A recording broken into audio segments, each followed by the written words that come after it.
Hello, and welcome to Soul Speak. Tonight, we step into the mind of a man who stood over 2 meters tall. A man who smiled, spoke softly, and offered rides to girls who never made it home.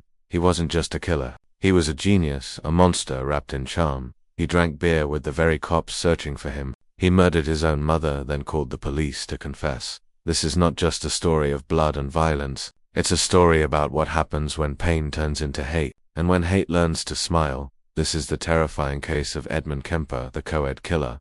California. Early 1970s, the sun burned softly over the coastal roads of Santa Cruz, a city that looked like paradise until the disappearances began. College girls, free-spirited and trusting, stood by the roadside with backpacks and raised thumbs, hoping for a ride to campus. It was the age of freedom, the age of innocence, and sitting quietly behind the wheel of a beige Ford Galaxy, freedom's end was coming for them. His name was Edmund Emil Kemper, 3/6'9", broad-shouldered, polite, intelligent, and calm. He looked like the kind of man you'd trust to change your tire or help you carry your groceries. He smiled gently, spoke softly, and never raised his voice. But inside that quiet giant lived a storm, a mind that blended genius with monstrosity. He wasn't hunting for money. He wasn't driven by revenge against his victims. He was hunting for control for the one thing he'd never had in his entire life. Edmund's story began decades before the killings. He was born in 1948, the son of a strict, cold mother and a father who left when Edmund was just 9. After the divorce, his mother, Clarnell Strandberg, took him to live in a small basement room, locking him away at night because she believed he might harm his sisters. She humiliated him, calling him useless, ugly, and unlovable. She told him no woman would ever want him. Each insult carved itself into his mind like a scar. He started killing small animals, cutting off their heads, hiding their bodies. Neighbors thought he was quiet. They didn't see the rage that was growing behind his eyes. At 15, that rage finally erupted. During an argument, Edmund shot his grandmother in the kitchen, then waited for his grandfather to come home and shot him too. Later, he explained it calmly. I just wanted to know what it felt like to kill Grandma, and I didn't want Grandpa to see what I'd done. He was sent to the Atascadero State Hospital for the criminally insane. There, doctors were amazed by his intelligence, a tested IQ of 145. He studied psychology, learned how to mimic empathy, and even helped administer tests to other inmates. He learned how psychiatrists thought, and how to fool them. When he turned 21, doctors declared him rehabilitated. He was released and sent back to live with his mother, Santa Cruz, 1972. The city was home to surfers, artists, and students from the University of California. But under the sunshine, darkness was waiting. Edmund bought a car and started picking up hitchhiking girls. He practiced dozens of times, picking them up, talking to them, then letting them go, waiting until he felt ready. When he finally acted, it was terrifyingly smooth. On May 7, 1972, he picked up 2 college students, Mary Ann Pess and Anita Luceste. They never made it home. He strangled them, stabbed them, then took their bodies back to his apartment. He dismembered them with surgical precision, buried the remains, and kept their heads for company. 4 months later, 15-year-old Aiko Ku, a dance student, vanished. She had been hitchhiking to a lesson when Kemper offered her a ride. He stopped the car, pulled out a gun, and in a moment of surreal terror convinced her to help him practice tying her own hands. Then he strangled her and kept her body overnight. Over the next year, Kemper killed at least 6 more women, all young students. He shot, stabbed, and strangled them, always driving their bodies home in the trunk of his car, often chatting with police officers along the way. He would later admit that he talked to the severed heads of his victims, as if trying to replace the voice of his mother with one he could control. Ironically, Kemper became friendly with local cops. He spent evenings at the jury room, a bar where off-duty officers drank and discussed his investigation. They nicknamed him Big Ed. He bought them beers. He listened. He learned how close they were. They had no idea that the man sitting beside them was the killer they were hunting. He was invisible, a polite, giant teddy bear with impeccable manners. And that was what made him so dangerous.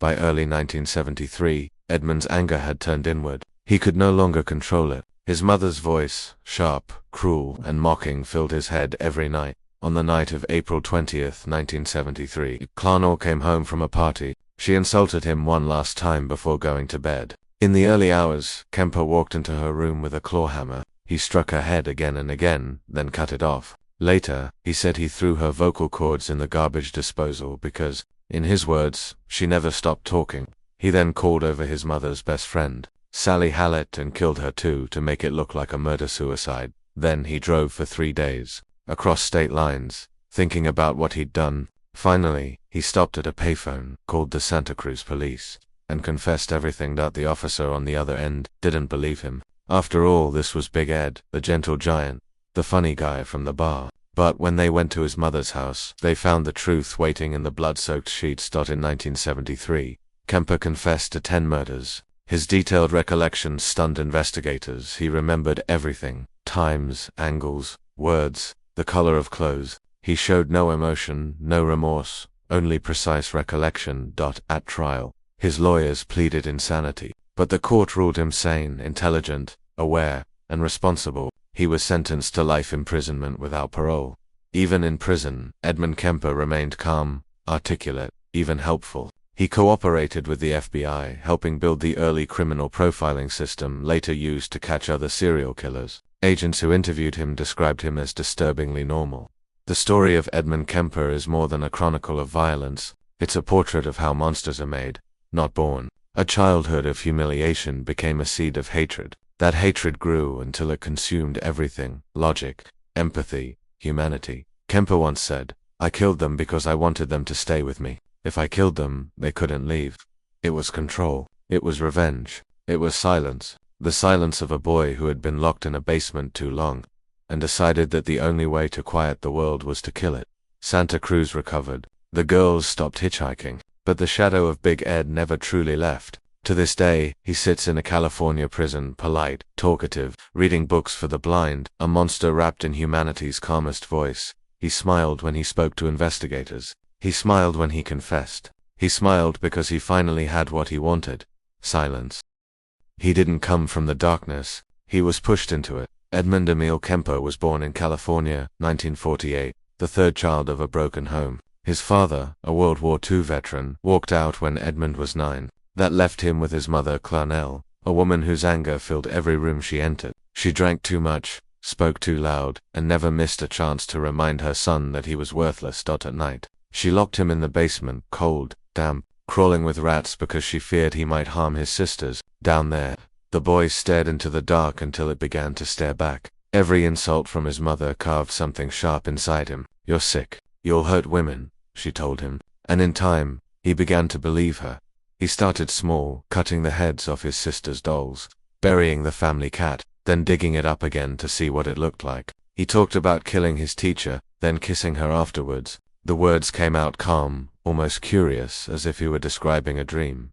Neighbors said he was quiet, polite, a little odd, but behind that calm exterior, a storm was building, a silent rage fed by humiliation and loneliness. At 15, the storm finally broke. It was a quiet afternoon in August 1964.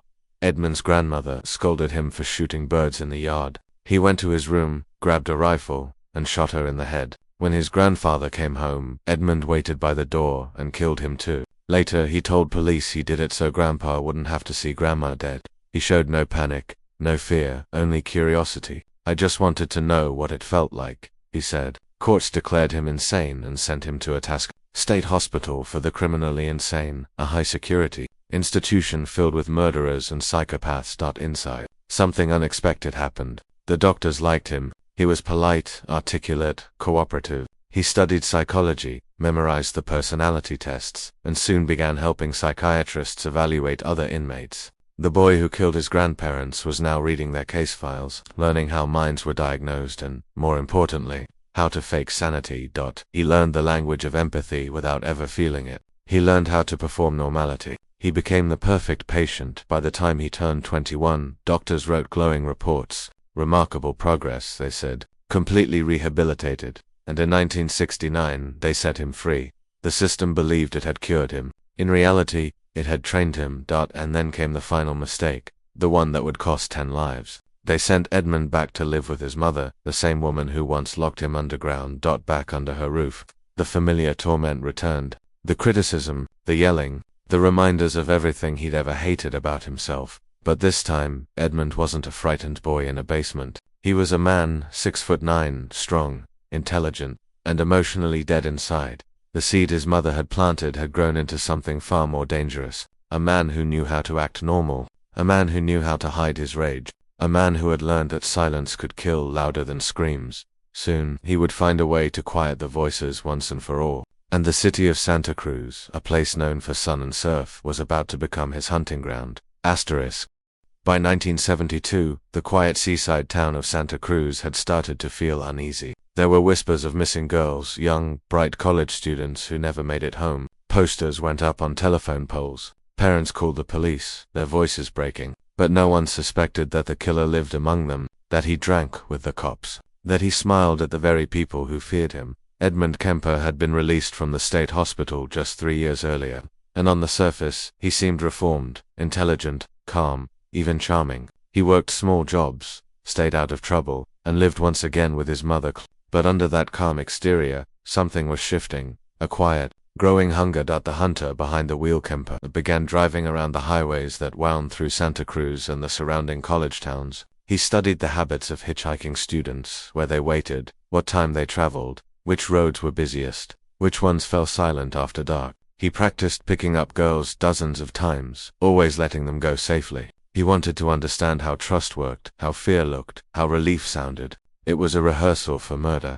He kept a kill kit hidden in his car, handcuffs, knives, a gun, plastic bags. Everything had its place. Every motion was planned. The car itself had been modified once the doors closed. There was no way to open them from the inside. To most people, Edmund was simply a large, polite man giving a ride to a student. To him, it was the perfect illusion of safety, and the moment the locks clicked, the hunt began. It started with a smile. Mary Ann and Anita were 19, two friends, full of life, hitchhiking home from Fresno State College. They chatted with Kemper, laughing about school, about California weather, about the weekend ahead. He listened, nodded, played the part of the gentle giant. When he turned off the highway, they thought he had made a wrong turn. He hadn't. He stopped the car in a secluded area near Alameda. The girls realized too late that the doors wouldn't open. The panic came fast, pleading, confusion, tears. But Kemper stayed calm, as if explaining a lesson no one wanted to hear. He strangled them both, methodically. Then he placed their bodies in the trunk of his car, covered them carefully, and drove home, even stopping for coffee on the way. With their corpses just a few feet behind him, that night he dismembered them in his apartment. He washed their bodies, photographed them, and buried the remains in the hills outside Santa Cruz. He kept their heads for a while, souvenirs of control, tokens of silence. In the morning, he had breakfast with his mother. She asked why he looked tired. He said, couldn't sleep. Her name was Aiko Ku, 15 years old, a ballet student, quiet, shy, talented. She was hitchhiking to a dance class when Kemper stopped his car. He pointed a gun at her, then did something that still chills investigators to this day. He convinced her that he wasn't dangerous, that he just wanted to practice something. He handed her the rope and told her to tie her own wrists, just so I can see how tight it needs to be. She complied, out of fear, out of shock, out of the desperate belief that she might still survive. Minutes later, she was dead. Kemper drove her body home. He spent the night talking to her, arranging her hair, staring at her face. He later said it felt like peace. In truth, it was the beginning of obsession, the merging of control, death, and fantasy. By the start of 1973, Santa Cruz had changed. Parents warned their daughters not to hitchhike. The police urged caution. Newspapers printed headlines in black ink, another girl missing, but Edmund Kemper kept hunting. His next victim, Cindy Shaw, was a student he picked up near Cabrillo College. He shot her with a .22 caliber pistol, then brought her home to his mother's house while his mother was at work upstairs. In the basement, beneath the same floors where he had once been locked as a boy, he dismembered her body and buried her remains in the backyard. Later, he buried her head in the garden facing his mother's window. When asked why, he smiled and said, she always wanted people to look up to her. In February, he struck again. Rosalind Thorpe and Alice Liu, two college students hitchhiking on the UC Santa Cruz campus. They were found weeks later, dismembered, their bodies dumped off remote roadsides. Each crime was colder, faster, more calculated than the last. He had stopped hesitating. While Santa Cruz panicked, Kemper lived an ordinary life. He went to bars, chatted with local officers, even discussed the ongoing investigation into the co-ed killer. They called him Big Ed. He bought them drinks, laughed at their jokes, and listened carefully when they shared details about the case. He knew what they knew, and more importantly, what they did and single quotes did. He began dating casually, visited friends, and even volunteered to record audiobooks for the blind. He could be charming, helpful, even sweet until he wasn't. Investigators later said that what made Edmund Kemper terrifying wasn't the violence itself, it was his ability to appear normal. He wasn't a shadow in the night or a madman screaming in the dark. He was the man who held the door open for you, asked how your day was, and meant it right before he killed you. For Kemper, murder was never about the act of killing. It was about control, absolute, irreversible control. Once he had that, he felt calm. He said later in interviews, "I killed them so they couldn't leave. If I killed them, they stayed with me." Each murder became a ritual. He would drive aimlessly afterward, with the radio on, pretending nothing had happened. Sometimes he'd stop for food, surrounded by people who had no idea what was in his trunk. It was as if he wanted to see how far the illusion could go. The killings were not random. They were rehearsals for something deeper, the inevitable confrontation with the one woman he truly wanted to destroy. By the spring of 1973, the city of Santa Cruz was living in fear. Cops worked around the clock. The newspapers warned women to avoid strangers, and yet, the man they hunted sat across from them at the bar, listening to their every word. At home, his mother continued her nightly ritual of humiliation, mocking his weight, his failures, his loneliness. She called him a big nothing. He smiled, but the anger inside him had reached its limit. Soon he wouldn't need to hunt strangers anymore. The face he hated most was right upstairs, asleep in her bed. And when the night finally came, Santa Cruz's most feared killer would turn his rage toward the one person who had created him. The city was terrified of the co-ed killer, but for Edmund Kemper the real hunt had only just begun. By April 1973, the tension inside the small yellow house on Ord Drive had reached its breaking point. For months, Kemper had tried to control himself to keep the rage buried, but every night, his mother's voice tore it open again. She called him useless, mocked him for being single, told him no woman would ever love him. To her, he was still the awkward, unwanted boy in the basement. To him, she was the reason the monster existed at all. That night, the air was heavy with silence. His mother had been drinking after a party, her laughter echoing down the hall like a cruel memory. When she went to bed, Kemper sat alone in the dark, staring at the wall, listening to the ticking of the clock, hearing her voice over and over in his head. He later said, "I just wanted it to stop." At around 4 a.m., he stood up, walked down the hall, and opened her bedroom door. Clarnell was asleep, the bedside lamp still glowing. Kemper raised a claw hammer and struck her skull again and again, until the voice finally went quiet. But silence wasn't enough. He left the room, returned with a knife, and cut off her head. Then, in an act that would horrify even seasoned detectives, he screamed at her severed head, arguing with it, mocking it, cursing it as if all those years of humiliation had condensed into that single moment. Finally, he threw her vocal cords into the garbage disposal. The machine jammed. He looked down and muttered, "Guess she's got something to say even now." When he was done, he cleaned the room, covered the body with a blanket, and left her head on a bookshelf facing the wall, as if punishing her to eternal silence. Hours later, Kemper realized what he had done couldn't be hidden, so he decided to make it look like something else. He called Sally Hallett, his mother's best friend, a kind woman in her 50s who often visited the house. He invited her over for dinner, saying his mother wanted to see her. When she arrived, he strangled her as soon as she stepped inside. He left her body in another room, then carefully cleaned the house. The plan was to make it appear that his mother and her friend had gone on vacation, or that a burglar had broken in and killed them both. But deep down, Kemper knew the truth couldn't be buried. Not this time. Not after her. For 3 days he lived in the house with both corpses, sleeping, eating, watching television, surrounded by death. Neighbors noticed nothing strange. When he finally decided to leave, he wrote a brief note to the police, confessing what he'd done, and placed it on the kitchen table. Then he got into his mother's car and started driving east. He drove for more than 1,000 miles, through Nevada, across the desert, into Colorado. He stopped for gas, bought food, listened to the radio. No one stopped him. No one knew. But the farther he drove, the louder the guilt became. The killings had always been about control, about silencing her voice through others. Now that the real voice was gone, there was nothing left to silence. In Pueblo, Colorado, on April 23rd, he pulled into a payphone. He called the Santa Cruz Police Department, the same officers who used to drink beer with him at the jury room. "I just wanted to tell you, this is Edmund Kemper. I killed my mother." The dispatcher thought it was a joke. Big Ed, the friendly guy from the bar. "Impossible," Kemper insisted. his voice calm, almost polite. He told them exactly where to find the bodies. When police arrived at the house on Ort Drive, they found everything just as he'd said, the horror frozen in quiet, domestic order.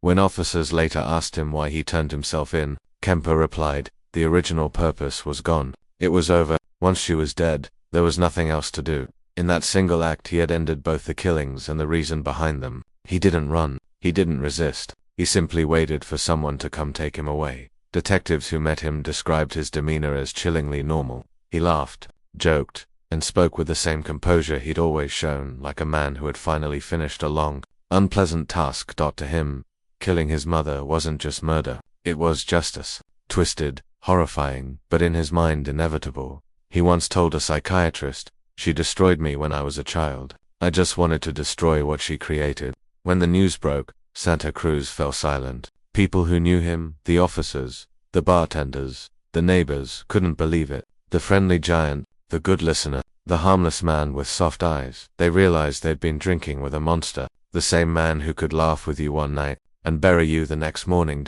And yet, even in that horror, there was a strange sense of closure. The city's nightmare, the string of disappearances that had haunted it for nearly 2 years, was finally over.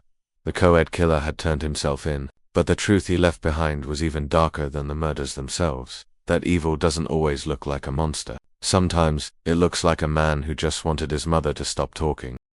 Santa Cruz in the early 1970s looked like paradise sunlight, ocean breeze, and the laughter of students echoing through the campus streets. But beneath that California calm, a quiet terror had begun to spread. By 1972, 6 young women had vanished. They were last seen smiling on the roadside, thumbing rides to class or home. None of them ever made it. Posters covered telephone poles, families begged for answers, and detectives worked without rest. Yet every clue dissolved into fog. The case made no sense. There was no pattern, no motive, no clear connection between the victims. Each disappearance was isolated, random, untraceable. The few remains found were mutilated beyond recognition. Some were strangled, others shot, others stabbed. Every crime was different, and that made it impossible to predict the next. There were no witnesses, no fingerprints, no cameras. In an era before DNA, the investigators were fighting blind. They searched the woods, the rivers, the mountains.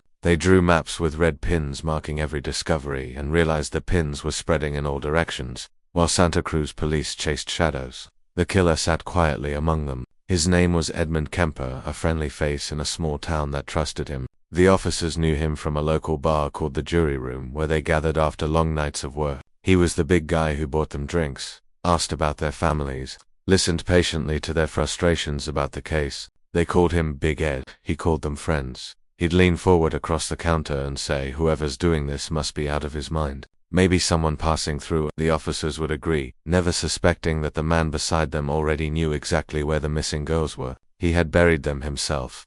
Kemper listened closely, memorizing every theory, every false lead.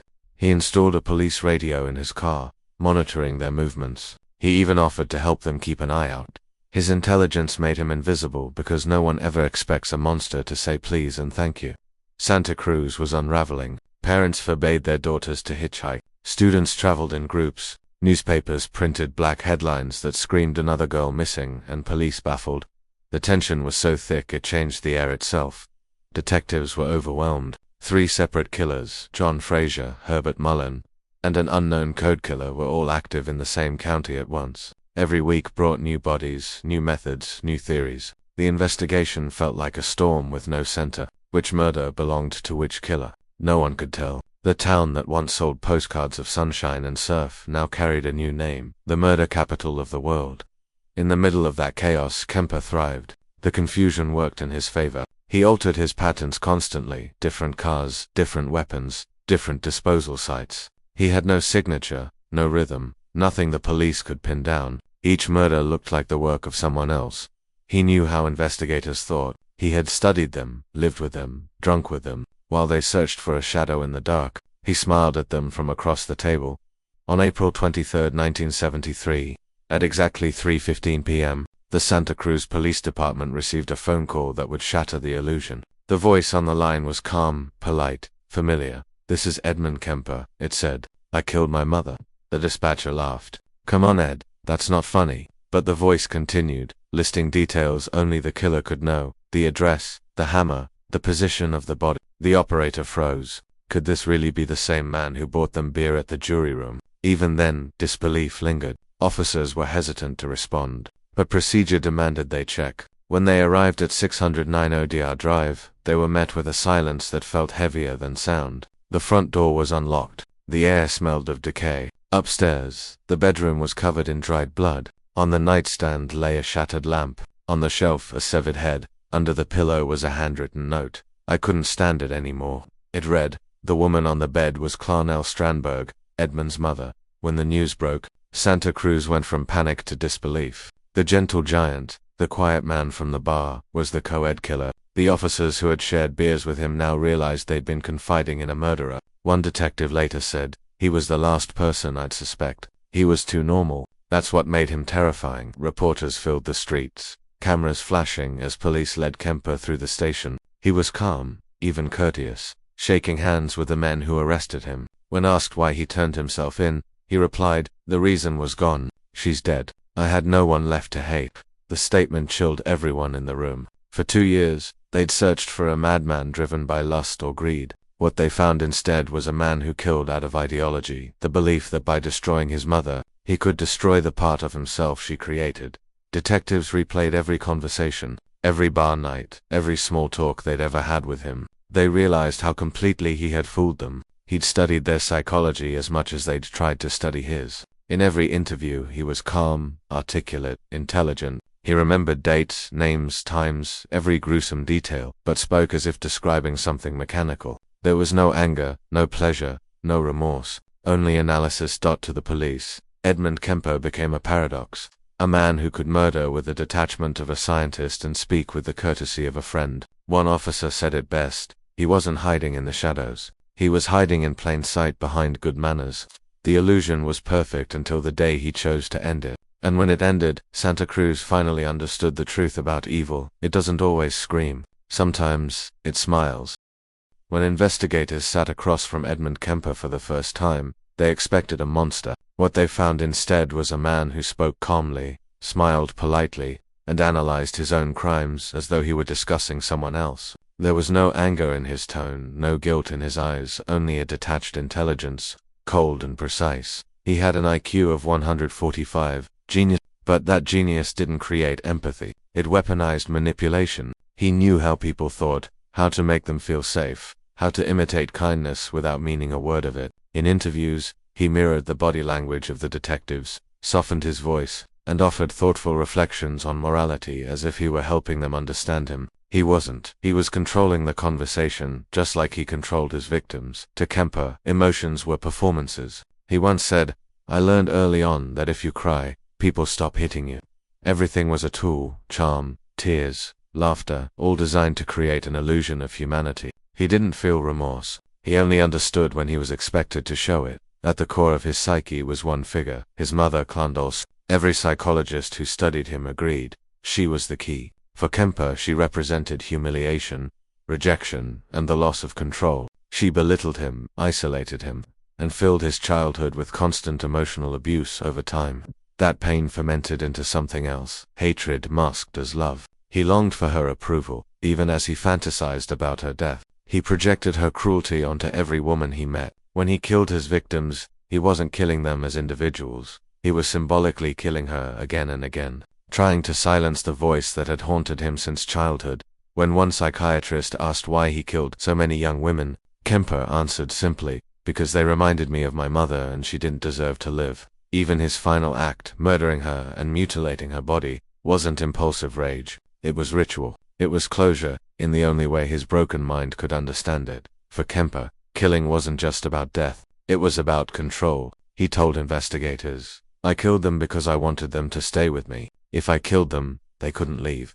Each murder was an attempt to rewrite his own childhood, a twisted fantasy of domination, where he held absolute power over life, silence, and obedience. He didn't kill out of lust. He killed out of fear, fear of being rejected, humiliated, or abandoned again.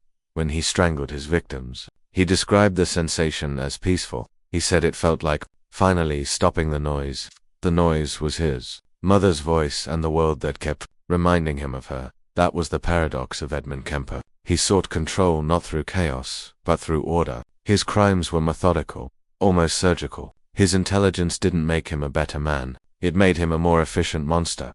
Psychologists later described him as the embodiment of affective flatness, a condition where emotional depth simply doesn't exist. He could describe horror with the same tone someone might use to describe breakfast. When asked if he regretted killing, he replied, "I regret that I didn't stop sooner. I regret that I let my mother live as long as I did."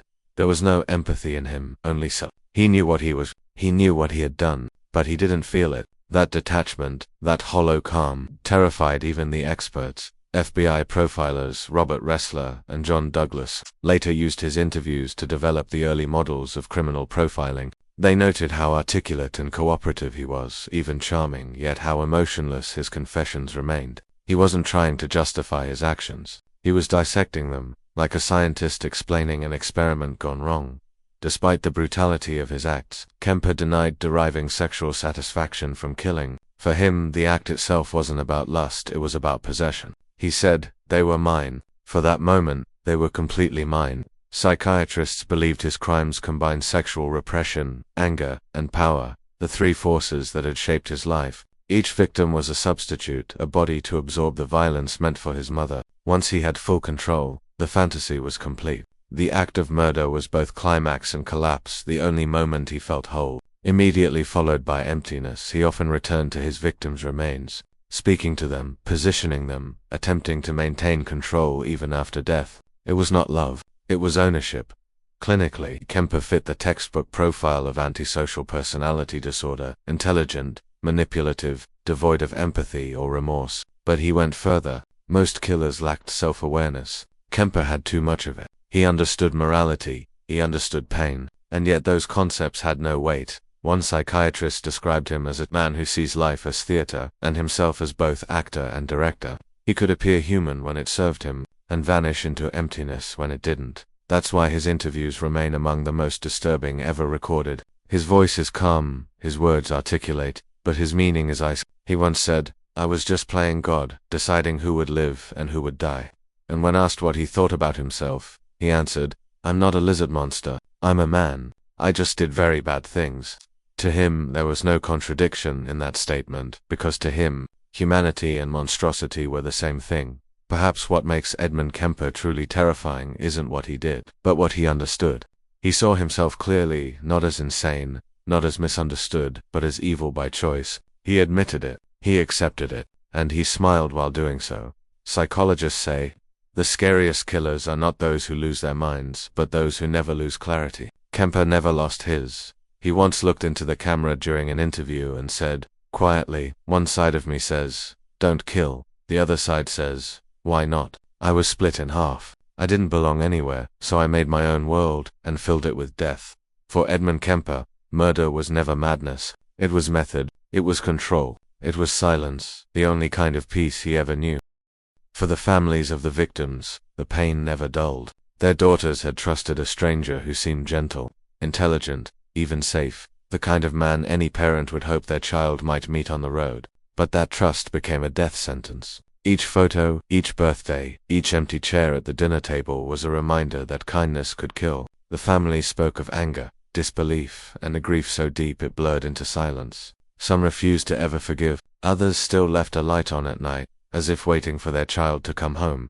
For the Santa Cruz police, the case left a wound that logic couldn't heal. They had laughed with Kemper, shared beers with him, even discussed the investigation with him. When he confessed, many officers couldn't believe it until they saw the crime scene themselves, knowing that the killer had been sitting beside them, listening to their theories, smiling, and pretending to care, haunted them for years. One detective said, it wasn't just the murders, it was how close he was, how human he seemed. The people of Santa Cruz never looked at their city the same way again. What had been a peaceful college town turned into a symbol of terror. Parents warned their children never to hitchhike. Students stopped trusting strangers, and the local beaches, once symbols of freedom, became places of whispered fear. For years, the town carried a new, bitter title, the murder capital of the world. It was as if innocence itself had been murdered alongside those girls. Two psychologists and profilers, Edmund Kemper became more than a criminal, he became a mirror reflecting the darkest corners of the human mind.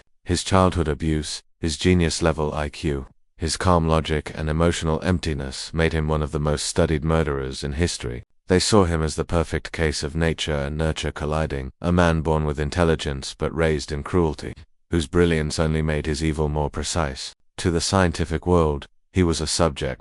To everyone else, he was a nightmare that proved monsters don't always hide in the dark. Sometimes, they hold the door open and smile. October 1973.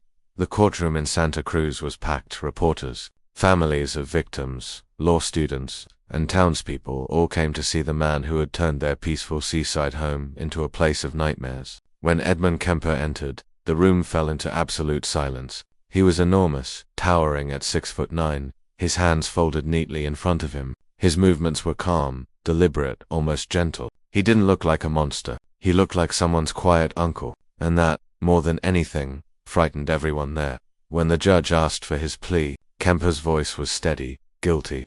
He confessed to 10 murders in total, his mother, her friend, and 8 young women who had trusted him for a ride. He spoke clearly, even politely, explaining what he did and why, as if describing a story that had already ended long ago. There was no drama, no tears, no anger. When asked why he killed, he simply said, "Because I had to. Because it was the only way to stop her voice in my head." He meant his mother. Every word of his testimony returned to her. The prosecution painted him as a cold, methodical killer, a man whose intelligence made him more dangerous, not less. They argued that he was fully aware of his actions, that he had planned each killing with precision and purpose. The defense, desperate for a lifeline, claimed insanity. They told the jury about his childhood, his isolation, the years of abuse. They said no sane man could do what he had done, but Kemper himself destroyed that argument. He was too composed, too rational. His answers were articulate, his tone analytical. He wasn't insane, he was terrifyingly sane.